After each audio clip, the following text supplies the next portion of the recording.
Hello friends, welcome back to worship radio. సముద్రపు ఒడ్డున ఉండే ఆలయాన్ని అందరం చూసే ఉంటాం, కానీ సముద్రం మధ్యలో ఉండే ఆలయాన్ని చూసి ఉంటారు. అలాంటి ఆలయం గురించి ఈ వీడియోలో తెలుసుకుందాం. ఇలాంటి ఆలయాన్ని దర్శించడానికి వేరే దేశాలకు వెళ్ళనక్కర్లేదు. ఇలాంటి అద్భుతము మన భారతదేశంలోనే ఉండడం విశేషం. ఆ ఆలయమే నిష్కలంక మహాదేవాలయం. దీన్నే స్తంభేశ్వర మహాదేవాలయం అని కూడా అంటారు.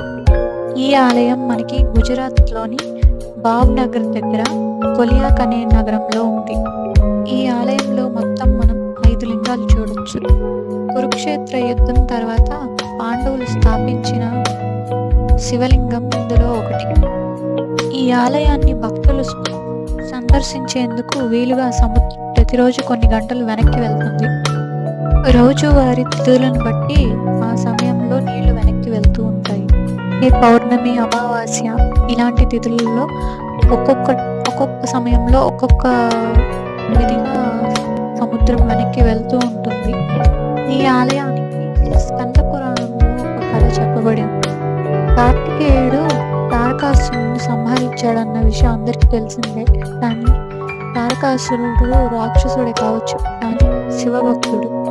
అలాంటి శివభక్తుని సంహరించినందుకు కార్తికేయుడు చాలా పరితపిస్తాడు, చాలా బాధపడతాడు.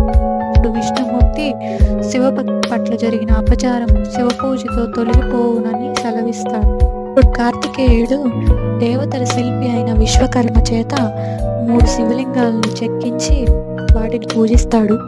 వాటిలో ఒక శివలింగమే స్తంభేశ్వర ఆలయంలోని మూల విరాట్.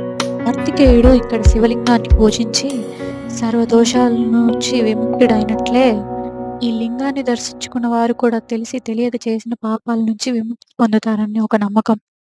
వీడియో నచ్చితే లైక్ చేసి సబ్స్క్రైబ్ చేసుకోండి. Thanks for watching this video.